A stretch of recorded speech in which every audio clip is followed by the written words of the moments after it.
I am Bryson Alford. I am the general manager of the Fountain Food Court here at Eastern Kentucky University. I also am co-owner of Jerzees bar here in town. Bryson, a former EKU student, is now a dedicated employee of his alma mater and one of the most prominent contributors to student nightlife in Richmond. Jerzees was an idea generated by Bryson and his first business partner, a former Marine from the Jersey Shore. Okay, so way before the TV show ever became popular, whatever.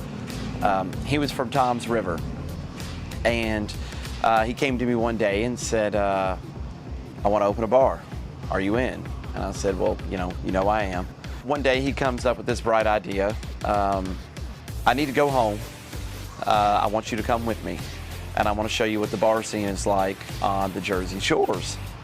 Okay, so we packed up one day and we drove north and headed to Tom's River, New Jersey. Got there and had about 4 days of blackout style fun on the car ride home, and it's about a 13-hour drive. We didn't have a lot to say to one another because there hadn't been a lot of sleep involved in the last 4 days. So we got about 3 hours into this 13-and-a-half-hour interstate drive, and I just looked over at him and said, why don't we just call it Jerzees? Not long after the original bar was opened, disaster struck. We actually sold out to the paddy wagon, is how that happened. And they did very well in that location, but had a fire that I think originated from a furnace on the top floor. Bryson decided the bar scene didn't have enough financial stability for him at the time, and in 2005 accepted a job at Eastern. I got the call from EKU, and that's where I always wanted to be anyways, so I was kind of glad to get that call. After 7 years of working for Eastern, Bryson decided to try opening Jerzees again. One of my best friends, his name is Justin Wagner. He's also my business partner here. I had met Justin a handful of times at the old Jerzees, and he was several years younger than I was. I got a job at EKU, and he actually worked in the Colonel One card office at EKU. So I already knew the guy, but now he worked for the same company that I did. So we had reason to talk more, and we started hanging out, kicking around ideas. One day he comes to me and says, hey, I want to open a bar. I said, well, of course I'm down.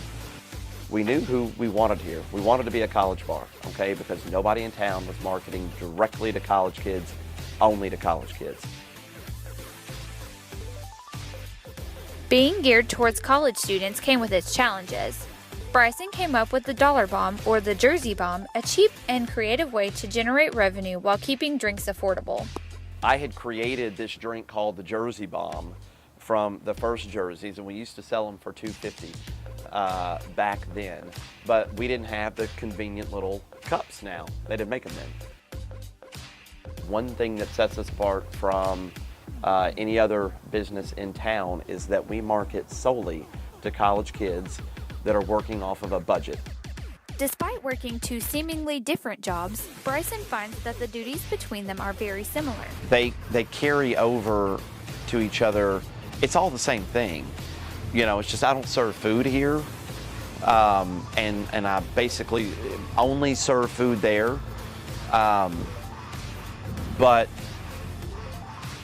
at the end of the day, it's really just about taking pride in what you're doing, and Downstairs Pal is a circus. I mean, it's crazy. And Downstairs Pal, we serve about 25,000 transactions a week. And I don't think people always realize that, that's a lot of people coming through and paying for food, and the same thing happens here at Jerzees. I only have a 2-hour window here at Jerzees to make money. As hard as you try to market to college kids, they want to come out at 11 o'clock, they want to go home at 1 a.m. So in 2 hours, it's my job to make sure that we are waiting on as many people, that we're doing as many transactions as we possibly can.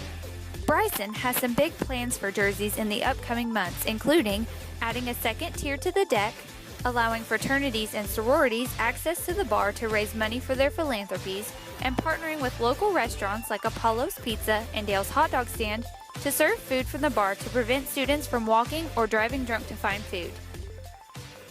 Bryson feels like his jobs have a deeper meaning than being sources of income. It's just always been, I've taken a lot of pride in the campus and in the university itself, and it's always been a real blessing to be able to give in some sort back, to a campus that gave so much to me.